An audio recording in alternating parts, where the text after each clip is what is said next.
में घटित घटनाओं को शब्दों के माध्यम से प्रस्तुत करने की कला अर्थात लेखन विधा में प्रसिद्धि प्राप्त ब्रह्मदत्त शर्मा ने मीडिया से विशेष बातचीत की। अपनी भावनाओं, उद्गारों तथा समाज में घटित घटनाओं को शब्दों के माध्यम से प्रस्तुत करने की कला अर्थात लेखन विधा में प्रसिद्धि प्राप्त ब्रह्मदत्त शर्मा ने मीडिया से विशेष बातचीत के दौरान बताया कि वे लगभग पिछले 10 वर्षों से लेखन के क्षेत्र में निरंतर कार्य कर रहे हैं। ब्रह्मदत्त शर्मा पेशे से एक शिक्षक हैं जो बच्चों को शिक्षा प्रदान करके देश का भविष्य बनाने में भी अपनी महत्वपूर्ण भूमिका निभा रहे हैं। वहीं साथ ही साथ ब्रह्मदत्त शर्मा एक सफल व कुशल लेखक भी हैं। बातचीत के दौरान ब्रह्मदत्त शर्मा ने बताया कि 2010 से उन्होंने कहानियां उपन्यास लिखना शुरू किया था। अभी हाल ही में उनका कहानी संग्रह पीठासीन अधिकारी विमोचित की गई, जिसका विमोचन हरियाणा के शिक्षा मंत्री चौधरी कंवरपाल गुर्जर के द्वारा किया गया। इस पुस्तक में 10 कहानियों को संग्रहित किया गया है, जिसमें विशेषता पुस्तक का शीर्षक पीठासीन अधिकारी अंतर्राष्ट्रीय स्तर पर भी पुरस्कृत हो चुकी है। इस बारे में जानकारी देते हुए लेखक ब्रह्मदत्त शर्मा ने बताया कि अभी कुछ समय पूर्व भारत सरकार व मॉरिशस सरकार की साझी संस्था विश्व हिंदी सचिवालय के द्वारा उनकी कहानी पीठासीन अधिकारी को प्रथम स्थान देकर सम्मानित किया गया। उन्होंने बताया कि विश्व हिंदी सचिवालय संस्था के द्वारा हर वर्ष कहानी प्रतियोगिता का आयोजन किया जाता है। 2019 में इस प्रतियोगिता के अंतर्गत उनकी कहानी पीठासीन अधिकारी को प्रथम पुरस्कार दिया गया था, जिसमें उन्होंने $300 प्रोत्साहन राशि प्राप्त कर सम्मानित किया गया। शर्मा ने कहा कि वे समाज व आसपास घट रही वास्तविकता को शब्दों के माध्यम से संपूर्ण समाज के समक्ष प्रस्तुत करने का प्रयास करते हैं। ब्रह्मदत्त शर्मा ने उत्तराखंड में हुई त्रासदी को भी अपने विचारों और वास्तविक स्वरूप को शब्दार्थ करते हुए एक पुस्तक लिखी थी, जिसका शीर्षक ठहरे हुए पल उत्तराखंड में हुई प्राकृतिक आपदा का व्याख्यान करता है। यह पुस्तक भी देश में बहुत अधिक चर्चित रही। लेखक ब्रह्मदत्त शर्मा का कहानी संग्रह पीठासीन अधिकारी भी वर्तमान में खूब पसंद किया जा रहा है। देश के सुप्रसिद्ध लेखकों द्वारा पुस्तक की प्रशंसा की जा रही है। आज हम मिलवाने जा रहे हैं आपको एक ऐसी शख्सियत से जो शब्दों के माध्यम से अपने जो उद्गार हैं, जो अपनी भावनाएं हैं, वो व्यक्त करने का प्रयास कर रहे हैं लगभग एक दशक से। और अभी हाल ही में एक उनकी पुस्तक का विमोचन भी हुआ, पीठासीन अधिकारी, जो काफ़ी चर्चा में है इस समय। सोशल मीडिया पर भी काफ़ी जो प्रसिद्ध लेखक हैं देश के, उनकी प्रतिक्रियाएं भी, उस पर पॉजिटिव प्रतिक्रियाएं भी काफ़ी आ रही हैं। और इनके द्वारा अभी तक कई पुस्तकें लिखी जा चुकी हैं। मैं बात कर रहा हूँ, मेरे साथ हैं ब्रह्मदत्त शर्मा जी, जो प्रसिद्ध लेखक हैं और पेशे से शिक्षक हैं ये।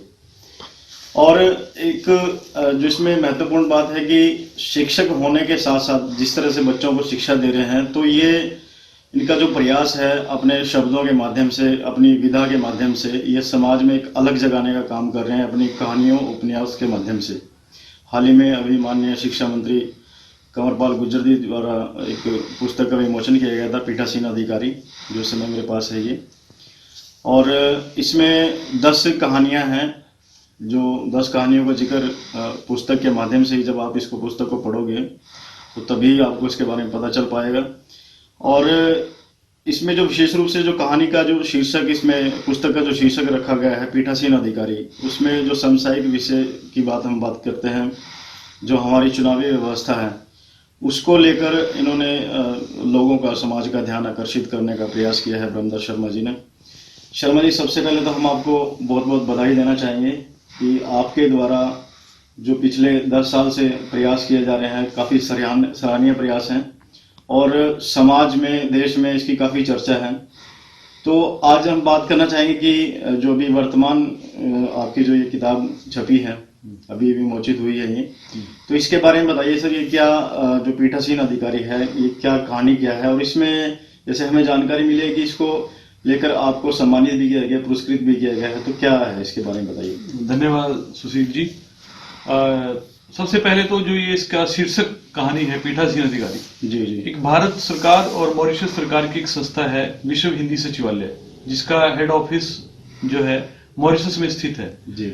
वो संस्था पूरे विश्व में हिंदी का प्रचार प्रसार करती है, यूएनओ में और बाकी दुनिया में। हर साल वो कोई ना कोई प्रतियोगिता करवाती है और पिछले साल 2019 में उसने कहानी प्रतियोगिता करवाई और पूरे विश्व को 5 भागों में बांटा। भारत, ऑस्ट्रेलिया, अमेरिका, यूरोप, ऐसे करके 5 भागों में पूरे विश्व को बांटा। और भारत का जो वर्ग था, क्योंकि भारत हिंदी भाषी है, तो सिर्फ एक वर्ग में रखा था पूरे भारत को। तो उस वर्ग में मेरी कहानी जो है पीठासीन अधिकारी, ये कहानी प्रथम रही। जी। और इसको 300 अमेरिकी डॉलर रुपए मुझे जो भारतीय मुद्रा में लगभग 22,000 रुपए मुझे मिले इसके। तो ये इसकी खासियत है कहानी की, पीठासीन अधिकारी का, इसलिए इसके शीर्षक कहानी के ऊपर ही मैंने अपने कहानी संग्रह का नाम रखा। जी जी। तो ये कहानी है। से पीठासीन अधिकारी आपने शीर्षक रखा है, तो जाहिर सी बात है कि इसको काफी सराहा गया है इस कहानी को। इसमें तो लगभग 10 कहानियां हैं इस पुस्तक के अंदर, और सभी का एक अपना अपना महत्व है सभी कहानियों का, और सामाजिक और व्यवहारिक रूप से एक आम आदमी से जुड़ी कहानियां हैं ये। तो इसके अगर हम विशेष रूप से पीठासीन अधिकारी की बात करते हैं, इस कहानी की बात करते हैं, तो क्या आपका उद्देश्य रहा है इस कहानी को लेकर? आप क्या बताना चाहते हैं समाज को? इस कहानी में जो है करेक्टर है, जो इस कहानी का मुख्य जो पीठासीन अधिकारी जो चरित्र है, उसको मेरा लगभग जब मेरी पहली चुनावी ड्यूटी थी तब मुझे मिलना हुआ। वो एक अजीब चरित्र है, मतलब अलग प्रकार का। और ये जो उसके बारे में जो शीर्षक है आप देख रहे हैं इस पे, ये उसी को लेकर ही जो मुखौटे अलग अलग इंसान के होते हैं, वो कहता कुछ है और करता कुछ है। बाकी खासियत तो इसके बारे में आप इस कहानी में ही पढ़ोगे। लेकिन दूसरा जो इसमें मैंने जो बात उठाई है वो है चुनावी व्यवस्था की। जो पोलिंग पार्टी हमारी जो होती है, उनको क्या क्या दिक्कतों का सामना करना पड़ता है, क्या क्या वो परेशानियां होती हैं, और लोग चुनावी ड्यूटी से क्यों भागते हैं, चुनावी ड्यूटी कटवाना चाहते हैं। दूसरा, जब वो हम चुनावी ड्यूटी लगती है तो गांव में जो जैसा माहौल होता है, गांव की पृष्ठभूमि में लिखी गई कहानी है कि लोग पोलिंग पार्टी गांव में जाती है तो लोगों की प्रतिक्रिया क्या होती है, कैसे अगर सरपंच का इलेक्शन है, चुनाव है, तो कैसी पोलिंग पार्टी की सेवा की जाती है, और कितना ताम झाम इसमें होता है। और दूसरा, जो कागजी खाना पूर्ति जो है बहुत ज्यादा, जो पुराने समय की चली आ रही, जिसका कोई मतलब नहीं रहा, वो भी चली आ रही है, और औपचारिकताएं हैं और कैसे वो पूरी की जाती है। और फिर सबसे बड़ी जो दिक्कत, जब सामान जमा करवाते हैं तो वहां पर जो भीड़ होती है, जो धक्का मुक्की होती है, वो सब चीजें भी इसमें साथ साथ आई है। तो विशेष रूप से जैसे मैंने अभी थोड़ी पढ़ी है ये पुस्तक, लेकिन इसमें एक चतुर्भुज का भी जिक्र है कहानी का। हाँ जी। और उसके बारे में भी, जैसे अभी मेरी 2-3 दिन पहले आपसे फोन पे बात हुई, तो आपने उस पर विशेष रूप से एक बताया था कि इसको भी काफी सराहा गया है। हाँ जी। तो ये जो कहानी है ये क्या है, इसके बारे में थोड़ा सा ब्रीफ में आप बताओ। हाँ जी, ये चतुर्भुज कहानी इस संग्रह की पहली कहानी है, और इस कहानी को हरियाणा साहित्य अकादमी से पुरस्कार मिला था। जी। लेकिन उसके बाद क्या हुआ, जैसे अब लॉकडाउन में लेखकों ने, क्योंकि वैसे तो मिलना मिलाना नहीं हो पा रहा था, तो फेसबुक माध्यम से जो है लोगों ने कहानियां सुनाई और गोष्ठियां की। तो एक हमरंग पेज है, तो उस पे देश के जितने भी बड़े कहानीकार हैं पूरे देश भर के, वो सभी अपनी कहानियां सुना रहे थे, और मैंने भी अपनी कहानी सुनाई चतुर्भुज। और वो कहानी जो है वो बेटा बेटी को जो है समाज में कि उनको बराबर कैसे माना जाए, इस विषय पर लिखे। हम कहते जरूर हैं, लेकिन जब बराबरी की सचमुच की बात आती है, फिर वो जो है अपने आप का जो हमारा वास्तविक चेहरा है वो सामने आ जाता है। तो उस मुद्दे पर लेकर लिखी गई थी, और वो इतनी पसंद की कि लगभग 2,500 लोगों ने उसको सुना, और इतनी अच्छी प्रतिक्रिया उस पे आई उस कहानी पे, मतलब पूरे देश भर से लोगों ने फोन किए, मैसेज किए, और बार बार उसको सुना गया। तो वो इसकी मतलब वो कहानी बड़ी अच्छी पसंद की जा रही लोगों को। शर्मा जी, लेखक जो होता है, लेखक का जहां तक मैं जानता हूं, उसमें क्या होता है कि जो उसके आसपास घटित जो घटनाएं हैं उनका एक समावेश, उनका जो एक पूरा निचोड़ होता है, वो शब्दों के माध्यम से एक पेज पे उतारने का काम करता है लेखक। हाँ जी। तो आपने अभी पीठासीन का जिक्र किया, तो जिस तरह से आपकी ड्यूटी लगी थी, इलेक्शन ड्यूटी लगी, तो आपने उन चीजों को, उन अनुभवों को एक इस पे छापने की आपने प्रयास किया है, लिखने का प्रयास किया है। तो चतुर्भुज की अगर हम बात करते हैं, वास्तविक स्वरूप में बेटा बेटी एक समान है, ये कहने में और वास्तविक स्वरूप में इसमें काफी अंतर है। हाँ जी। तो क्या ये भी कहीं ना कहीं आपके जीवन से जुड़ी हुई बात है? नहीं, ये एक विचार है। कुछ कहानियां हम कैरेक्टर को देख के लिखते हैं, चरित्र को। कुछ हमारे पास एक विचार है कि ये विचार है कि इस विषय में लिखी जाए, तो एक विचार से वो कहानी उपजी थी। कैरेक्टर तो काफी ऐसे मिल जाएंगे, ऐसी आपको जब पढ़ेंगे तो लगेगा कि हमारे आसपास के परिवेश की कहानी है, लेकिन वो एक विचार को लेकर कहानी लिखी गई थी। जी। तो अभी चलो ये तो बात हुई इस पुस्तक को लेकर, तो आपने शुरुआत शर्मा जी कब की थी और कैसे की थी, और आपको क्या लगा था कि आपको अभी ये करना चाहिए ऐसा? ये बड़ा इंटरेस्टिंग किस्सा है और सवाल है। मैं शुरू से पढ़ने का शौक था मुझे, लिखने के बारे में कभी सोचा नहीं था जी। तो कई बार मन में किया कि लिखूंगा, फिर छोड़ देता था, लिख के बढ़िया बात नहीं बनती थी तो फाड़ देता था उसको। ऐसे एक दुविधा थी मन में, कई साल ऐसा चलता रहा। तो जब 2009 आया और लोग जो है न्यू ईयर रेजोल्यूशन जैसे होता है, तो मैंने 2009 से शुरू में मैंने ये रेजोल्यूशन अपने अंदर एक लिया कि ये पूरा साल जो है मैंने लेखन को देना है, उसके चाहे कुछ भी हो जाए, इस बार छोड़ना नहीं, हर बार छोड़ देता हूँ। तो उसके बाद फिर जो है 2009 में मैंने ये स्टार्ट किया लिखना, वो तो 1 जनवरी से ही, और तो धीरे धीरे फिर कहानियां लिखी और वो प्रकाशित होती गई, फिर छोटी पत्रिकाओं में, फिर बड़ी पत्रिकाओं में, फिर देश भर की जो प्रतिष्ठित पत्रिकाएं हैं उनमें छपी। तो ऐसे करके फिर पहला कहानी संग्रह आया 2010 में 40 पार, फिर ऐसे दूसरा आया 2014 में मिस्टर देवदास, फिर तीसरी आई पुस्तक जो उत्तराखंड त्रासदी पे है, ठहरे हुए पलों में, और अभी चौथी है।